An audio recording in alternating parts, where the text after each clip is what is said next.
ជំរាបសួរបងប្អូនទាំងអស់គ្នាថ្ងៃនេះខ្ញុំសូមបង្ហាញពីវិធីធ្វើចាហួយសាបឬក៏ចាហួយកាត់ហើយបងប្អូននៅតាមតំបន់ផ្សេងៗទៀតដូចជាខេត្តសៀមរាបអីហ្នឹងគឺគេហៅចាហួយអញ្ចឹងថាជាសារាយហើយនៅក្នុងអាកាសធាតុដែលក្តៅស្អុះស្អាប់បែបនេះប្រសិនបើបានបង្អែមត្រជាក់ញ៉ាំគឺពិតជាឈ្ងុយឆ្ងាញ់ហើយក៏ស្រស់ស្រាយផងដែរហើយការធ្វើបង្អែមមួយមុខនេះក៏អត់មានអីពិបាកដែរដែលដំបូងហ្នឹងគឺខ្ញុំធ្វើចាហួយជាមុនសិនដោយខ្ញុំដាក់ទឹក1លីត្រចូលទៅក្នុងឆ្នាំងរួចហើយដាក់ម្សៅចាហួយហ្នឹងគឺចំនួន1ស្លាបព្រាបាយកន្លះបន្ទាប់មកគឺកូរម្សៅចាហួយហ្នឹងឲ្យវារៀងរលាយបន្តិចសិនហើយនៅពេលដែលឃើញថាម្សៅចាហួយរៀងរលាយហើយដាក់ស្ករចំនួន3ស្លាបព្រាបាយជាមួយនឹងអំបិល1/4ស្លាបព្រាកាហ្វេចូល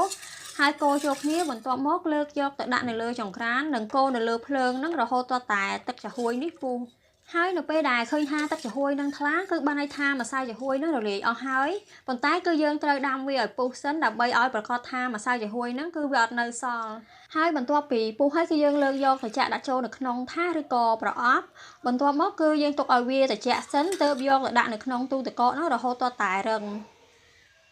ឥឡូវហ្នឹងបន្ទាប់ពីធ្វើចាហួយហើយគឺយើងមកធ្វើទឹកស្ករដែលខ្ញុំប្រើទឹកហ្នឹងចំនួន250មីលីលីត្រជាមួយនឹងស្ករសហ្នឹងចំនួន150ក្រាមហើយនឹងអំបិលកន្លះស្លាបព្រាកាហ្វេរួចហើយគឺយើងកូរឲ្យស្ករសហ្នឹងរលាយអស់ហើយនៅពេលដែលកូរហ្នឹងគឺយើងបើកភ្លើងឲ្យហើយទៅបន្ទាប់មកដាក់ស្លឹកតើយចំនួន1ដុំតូចចូលរួចហើយយើងត្រូវដាំរហូតទាល់តែទឹកស្ករហ្នឹងពុះហើយបន្ទាប់ពីពុះហើយគឺយើងរំងាស់វាមួយសន្ទុះសិនចាំបិទភ្លើងហើយបន្ទាប់មកទៀតហ្នឹងគឺខ្ញុំស្រង់ស្លឹកតើយចេញបងប្អូនចង់ទុកវានៅក្នុងហ្នឹងឬក៏ស្រង់ចេញក៏បានដែររួចហើយចាក់សាច់ខ្នុរចូលហើយយើងកូរចូលគ្នាហើយចំពោះសាច់ខ្នុរនេះគឺបងប្អូនចង់ដាក់តិចឬច្រើនតាមចំណូលចិត្តហើយចំណែកឯខ្ទិះដូងវិញគឺខ្ញុំប្រើខ្ទិះដើមចំនួន300មីលីលីត្រលាយជាមួយនឹងអំបិលកន្លះស្លាបព្រាកាហ្វេហើយខ្ទិះនេះបងប្អូនអាចដាំវាឲ្យរាងក្តៅឬក៏ឲ្យពុះក៏បានដែរដើម្បីកុំឲ្យខ្ទិះនេះងាយនឹងខូចហើយឥឡូវហ្នឹងគឺចាហួយដែលបានធ្វើមុនហ្នឹងគឺបានកករឹងហើយគឺខ្ញុំយកវាមកកាត់ជាដុំតូចៗបងប្អូនអាចកាត់ទំហំតូចឬធំក៏បានដែរតាមចំណូលចិត្តឬក៏អ្នកខ្លះទៀតហ្នឹងក៏គេសាប់ឲ្យវារាងល្អិតៗទើបគេហៅចាហួយនេះថាជាចាហួយសាប់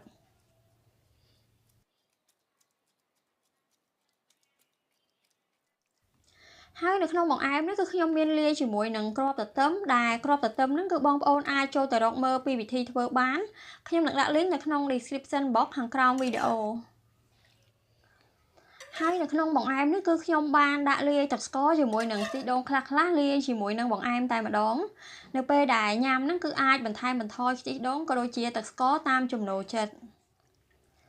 ចំពោះចាហួយសាប់នេះគឺខ្ញុំប្រើទឹក1លីត្រជាមួយនឹងម្សៅចាហួយនោះ1ស្លាបព្រាបាយកន្លះហើយសាច់របស់វានឹងគឺរាងរឹងល្មមប៉ុន្តែប្រសិនបើបងប្អូនចង់ឲ្យសាច់នឹងរាងទន់បន្តិចគឺអាចបន្ថែមទឹកឲ្យលើសនឹងបន្តិចបាន